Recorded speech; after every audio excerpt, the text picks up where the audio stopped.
À noite dessa segunda, a oposição no Senado Federal conseguiu as assinaturas necessárias para a instalação de uma CPI para apurar o caso da instituição financeira. Boa tarde, Marília. A oposição conseguiu as assinaturas mesmo no recesso parlamentar, né? Estão empenhados, viu, Rafa? Boa tarde para você, a todos que estão acompanhando a gente aqui no Contexto Metrópolis nesta terça-feira. Pois é, diferente do que a gente via em outros recessos parlamentares, não tinha tanta movimentação de deputado e nem de senador durante o recesso parlamentar. Ele que começou no ano passado, em dezembro, e eles retornam ao Congresso Nacional no dia 2 de fevereiro, Rafa. E tudo o que está movimentando neste momento, essas articulações, é o Banco Master. A gente veio trazendo aqui durante toda a nossa programação, ao longo dos dias, todo esse caso do Banco Master por conta daquelas carteiras de crédito que estavam sendo vendidas de forma fraudulenta, essas carteiras de crédito falsas, e agora o Congresso Nacional vem colocando ainda mais pressão neste assunto. Ontem, aqui no Contexto Metrópolis, Rafa, a gente conversou sobre o que a Câmara dos Deputados estava fazendo, também aí colhendo assinaturas para poder conseguir ter a criação dessa CPI do Banco Master pelo lado da Câmara dos Deputados e agora pelo lado do Senado Federal. Ontem o senador Eduardo Girão disse que já conseguiu o número de assinaturas superior ao necessário para poder criar a CPI do Banco Master. De acordo com Eduardo Girão, ele já tem 42 assinaturas, 25 a mais do necessário para poder fazer essa instalação. Mas para que isso venha a acontecer, Rafa, é necessário que o presidente do Senado Federal, Davi Alcolumbre, ele autorize essa criação da CPI do Banco Master. A gente lembra que dentro do Senado Federal nós temos em funcionamento duas CPIs, a CPMI do INSS, que atua tanto deputados quanto senadores, então as duas casas estão envolvidas. Essa CPMI, ela começou os seus trabalhos no ano passado, segundo semestre do ano passado, ali por volta de agosto, e deve finalizar agora, no comecinho do primeiro semestre de 2025. Mas membros do colegiado já dizem que deve pedir sim a prorrogação dos trabalhos dentro da CPMI do INSS.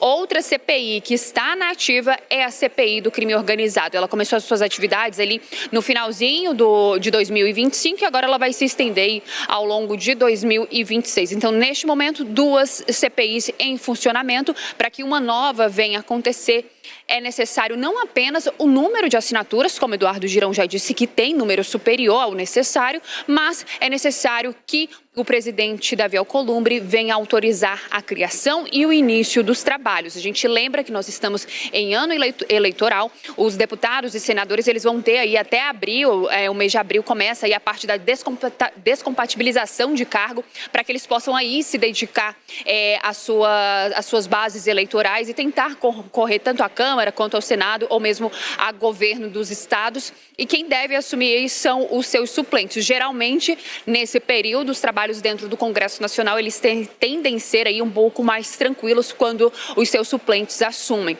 Mas agora vai ser necessário, então, que Davi Alcolumbre ele venha autorizar a criação dessa CPI. Além disso, o senador Eduardo Girão, Rafa, ele entrou com um pedido na Procuradoria-Geral da República para poder, pedindo ali explicações a respeito da relatoria de Dias Toffoli, lá do Supremo Tribunal Federal. Ele que está com todo esse assunto envolvendo o Banco Master, ele quer explicações e pediu então ao Procurador-Geral da República, Paulo Gonet, que ele venha então com esse pedido para poder retirar essa relatoria, para que ele possa, na verdade, questionar essa relatoria que está sendo feita por Dias Toffoli. Até o momento não tivemos nenhum tipo de resposta sobre esse pedido de Eduardo Girão. A gente precisa aguardar, porque o judiciário ele também está em recesso parlamentar, volta apenas no dia 2 de janeiro, junto com o Legislativo. Então, neste momento, Rafa, a gente vê todas as movimentações, mas de prática mesmo a gente vai conseguir observar e acompanhar mesmo, de fato, só a partir de fevereiro, Rafa. Marília, e esse caso do Banco Master não está fazendo apenas deputados e senadores anteciparem o retorno a Brasília. Quem também está voltando é o ministro Edson Fachin, do Supremo Tribunal Federal. Explica para a gente os motivos desse retorno antecipado, porque eles têm a ver com o Master também, né? Banco Master, Rafo, ele já voltou, né? Nessa segunda-feira, ele já começou a conversar ali com os outros ministros da corte. Ele conversou já, por exemplo, com Carmen Lúcia, com o próprio Dias Toffoli, também com o ministro Alexandre de Moraes. E nesta terça-feira, ele deve embarcar lá para o Maranhão para poder conversar com o ministro Flávio Dino. Como eu disse, o judiciário ele também está em recesso, ele retorna apenas no dia 2 de fevereiro. Mas como esse caso todo envolvendo aí o Banco Master, ele vem gerando desgaste, não apenas para o ministro Dias Toffoli, que é relator desta ação, mas também para toda a corte, para os outros ministros que fazem parte ali do Supremo Tribunal Federal, também está tendo um desgaste. Então, por isso que Dias Toffoli que o ministro Edson Fachin, presidente do STF, acabou antecipando a sua volta para poder conversar e entender o que de fato está acontecendo. A gente vê, né, ao longo desses dias, diversos questionamentos sobre a relatoria de Dias Toffoli nesse caso. Um dos exemplos que a gente pode citar aqui, Rafa, foi aquela segunda fase da Operação Compliance Zero, que houve ali uma divergência a princípio com quem ficaria a parte de analisar os materiais que foram apreendidos pela Polícia Federal. A Controladoria Geral da União também participou disso. Então, houve ali um certo impasse, onde o ministro Dias Toffoli disse que ficaria com o Supremo Tribunal Federal. Depois ele voltou atrás, falou que seria com a Polícia Federal. PGR também entrou nesse assunto e ela hoje fica com essa análise, mas também existem outros peritos da Polícia Federal que fazem parte também da análise desses materiais. Então, o presidente do Supremo Tribunal Federal, Edson Fachin, retornou para poder conversar com todos os ministros e entender o que está acontecendo com esse caso que envolve o Banco Master. Rafa. É isso, Marília. Muito obrigado. Daqui a pouco você volta para conversar mais com a gente. Até lá, qualquer novidade, é só dar um grito e a gente volta aqui no Contexto.